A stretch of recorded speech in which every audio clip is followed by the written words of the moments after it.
Okay, guys, we just want to check this question here. I feel like yeah, it's very, very important that we do this question together because there are things that I need to explain here. All right, not worried about the first question. We talked about this, the direct question, 3.1, state the law of conservation of energy. All right, there's conservation of energy there, where we understand that when it comes to energy, it cannot be destroyed, right? Or it cannot be created. But what is it that can happen with this energy? All right, energy can be transformed from one form to another. That is what we understand about what energy. So that is the law of the conservation of energy. So let me just save it in short here. 3.1. So you're saying energy cannot, all right, that's energy cannot be created, all right, cannot be created or destroyed. Can't destroy energy, right? Can't create energy, all right, cannot be created or destroyed, but it can be changed. It can be converted, that is to be changed. All right. It can be converted from one form to another. So this part now is the one that whereby we talk about those that part that we had in N1. If you still remember, in N1, we had our energies taken from potential to kinetic, from this sort of energy to another sort of energy. That is the conversion part. You can't create or destroy it, but you can change it, maybe from potential to kinetic, chemical to mechanical, or mechanical to chemical. I don't know which conversion is taking place there. All right. So that is the part of energy. 3.2, a metal ball of 20 kilograms is dropped from a platform. Okay. That's why I said I need this question. That's why I said I need this question. Okay, I want us to be together here. Read to understand the question. The information you are given is the question.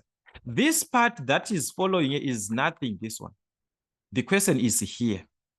If we don't understand this, this becomes useless. This becomes nothing. All right, so let's be together step by step. A metal ball of 20 kilograms is dropped from a platform, which is at a point A above the ground. Okay, so this is what is happening here. We've got something of this nature. All right, this is dropped from is dropped. You can't drop something going up. This is throwing vertically up.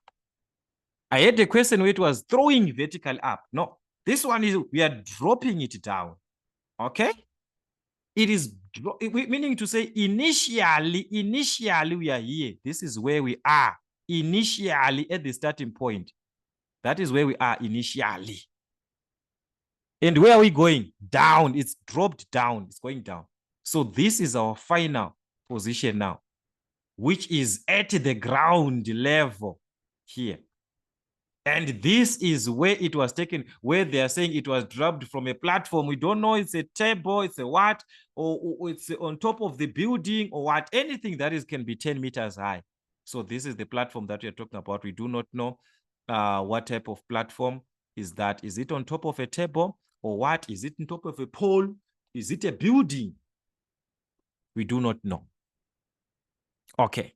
But what we know is that the distance that this certain metal ball having a mass of 20 kilograms, what we know is that the distance or the height where it was taken from up to the ground level is the one that we are given here as what? 10 meters. This is the height, the distance between. All right. This is what we are given there. All right. Let me just write it aside this side here. This is the 10 meters in between here. That is where we have our 10 meters up to the platform to the ground. Okay. Now, let's move on. They are saying it then passes a point B. Take note. It is moving initially from a point A. This is initially at A. It passes the point B, meaning to say it's going down. It's going down to a certain point, which is referred to as B. 2 meters below the... No, guys, they're there. Because they can say 2 meters above the ground. 2 meters up, you are moving from the ground. That is 2 meters above the ground like this. Meaning to say here it is going to be 8 meters. But yet that is not what they are saying. They are saying on this question, they are saying this is 2 meters below the platform. This is our platform here where I was saying maybe the building or what. So 2 meters below, meaning to say we are moving from this going down here. That is where the 2 meters is covered below the platform. Guys, okay. I just hope I will have another question that talks about distance from the ground so that we understand this. All right. I'm going to have another question. Don't worry. But for this one, you are given the distance below the platform, which is from here. So in actual sense, they are saying it is 8 meters above ground level. That is what they are saying. Because the whole of this distance must give us 10 meters, isn't it? So 10 minus these 2 gives us 8 meters here remaining. We've got 8 meters remaining. So in actual sense, the question is, or we are given that at the point B, which is our point here, because we are told that it's 2 meters below, and this is our point B. Remember, this is A, B. So the point B is 8 meters above the ground level. It is what?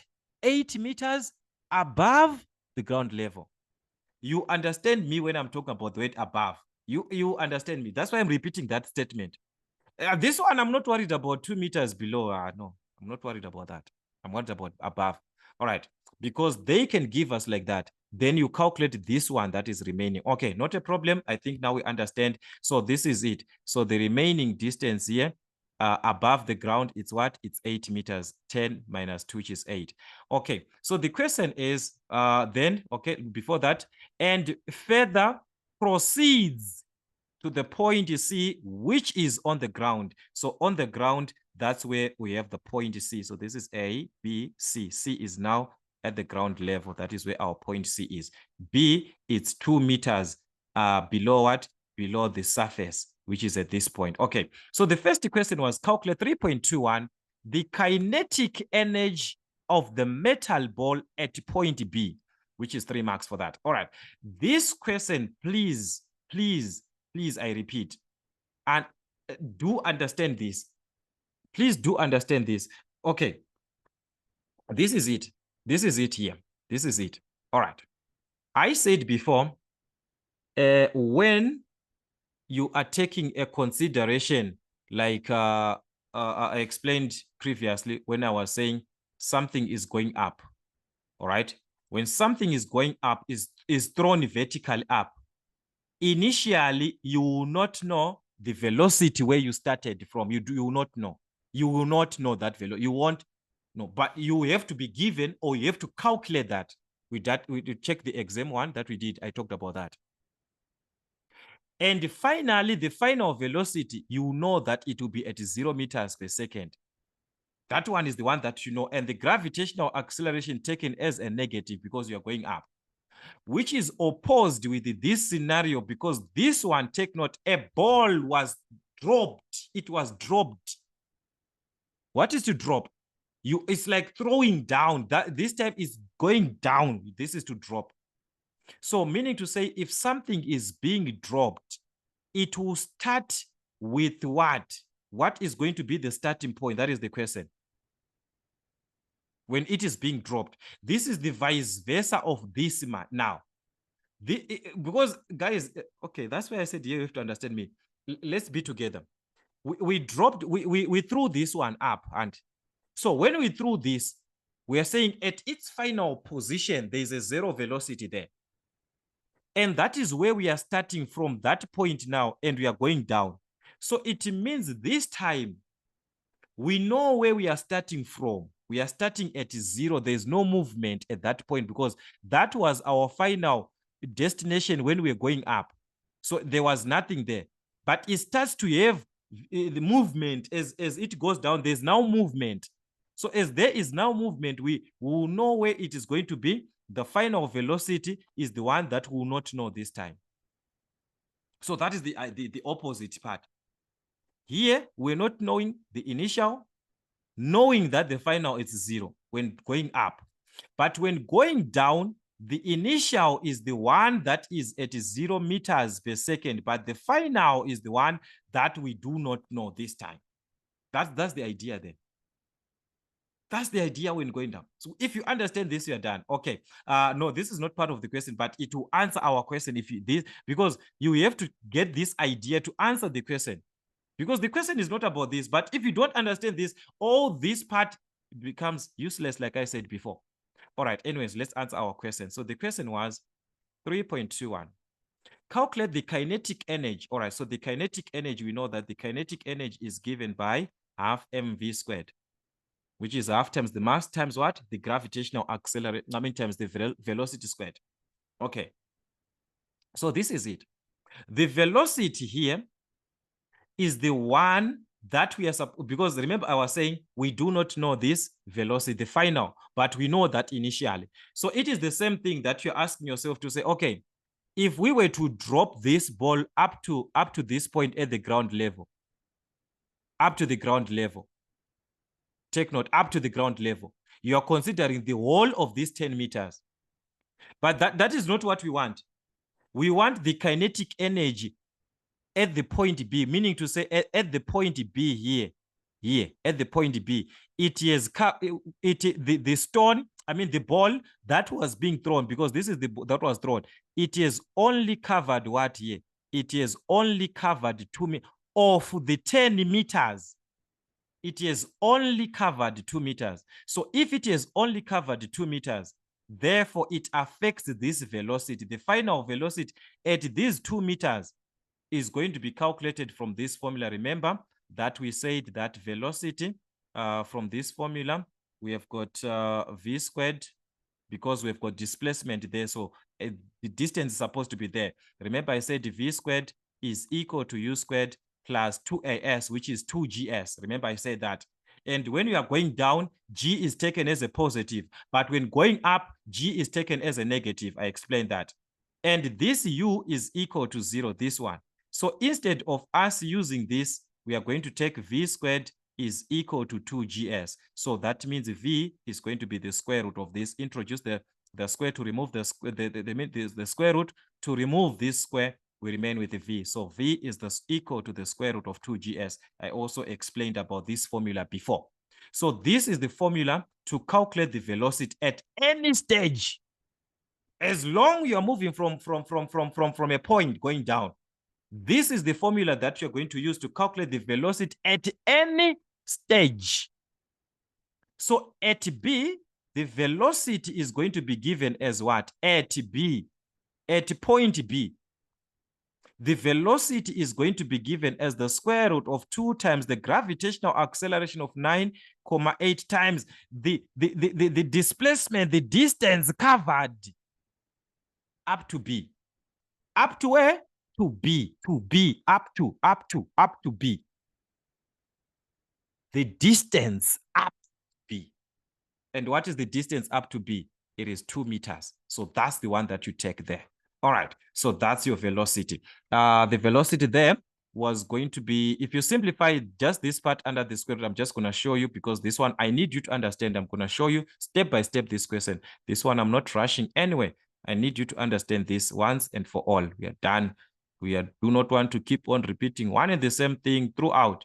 All right, so this is 2 times 9,8 like this times 2 like this. So this gives us 39,2 under the square root. So this is 39,2 under the square root. That's the velocity. Yes, you can determine the square root of this. The square root of answer is equal to what? 6.262. You can even round off to 3 decimal places on your calculator. To round off to 3 decimal places, shift, you go to the setup, then you go to fix. on 6 here, fix.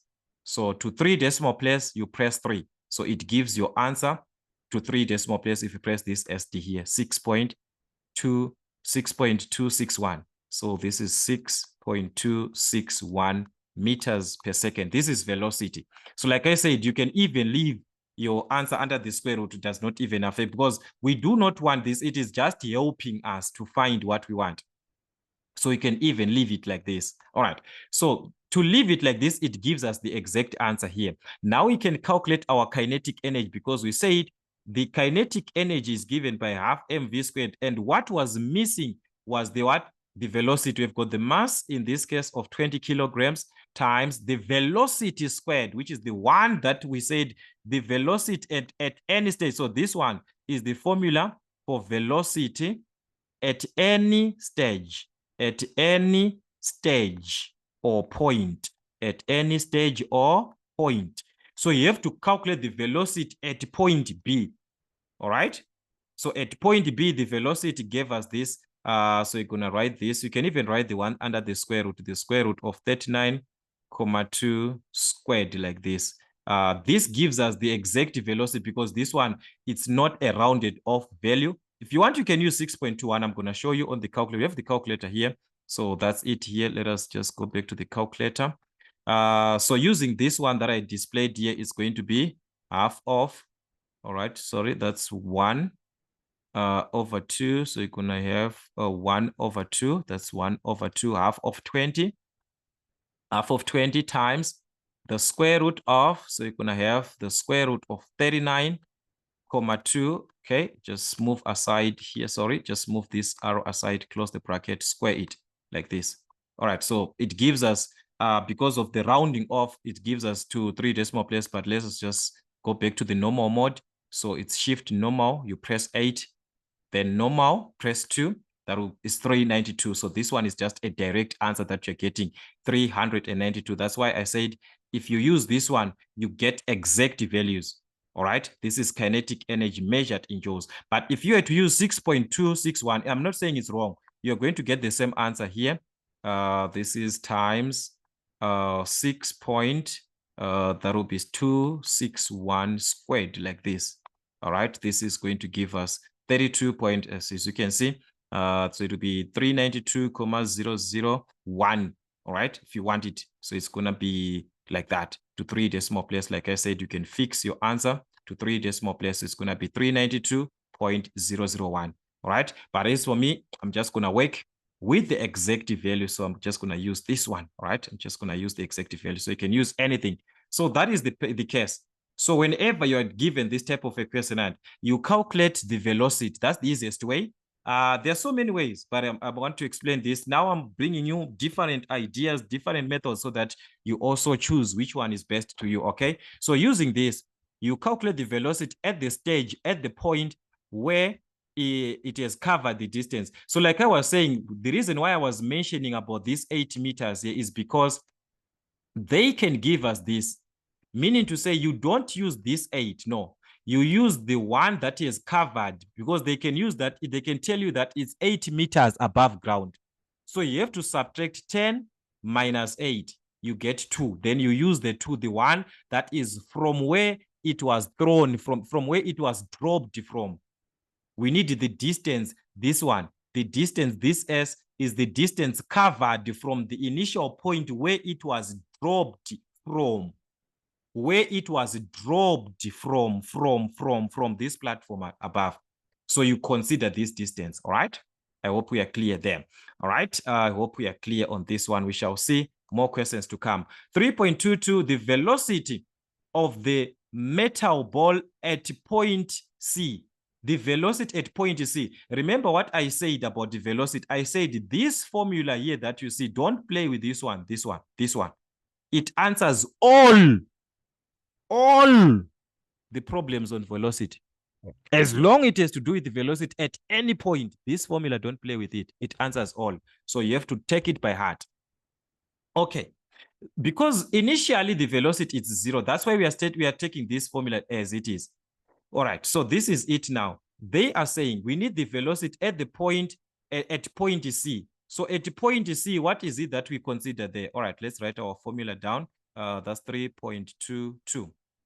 All right, 3.22. So at point C, the velocity is given as the square root of 2gs, like I said, the square root of 2gs, where s is the distance, which is the height.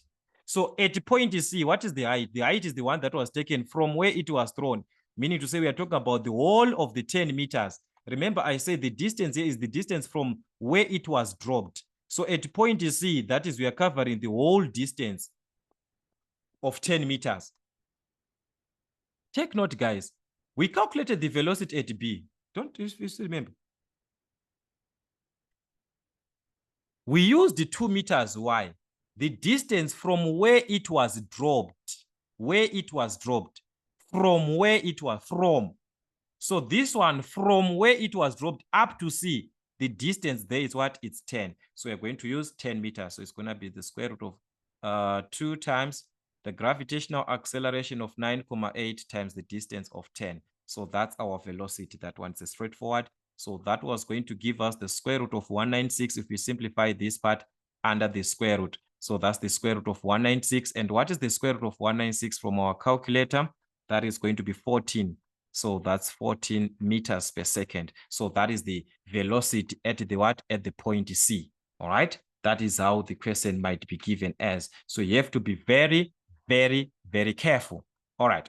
Then they are now saying the last part of the question, 3.23, the momentum of the metal ball as it reaches point C. Remember, I said by momentum, they have to specify, because the momentum at point B, it uses the velocity at B.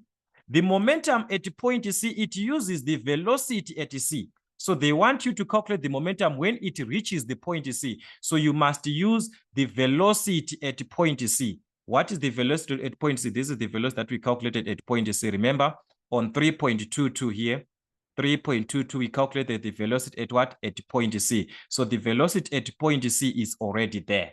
So what is the formula for momentum now? So that is the idea. 3.23. Remember, we said momentum, it's mass times velocity. So the velocity that we are talking about is the velocity at point what? The velocity at point C. So the mass does not change. Whether you are at point A, we are at point B, we are at point, the mass of the object, this mass does not change. So it is what? 20 kilograms. So there is 20 kilograms times the velocity at point C, which is 14. So that's 20 times 14, which is going to give us 280 mass in kilojoules.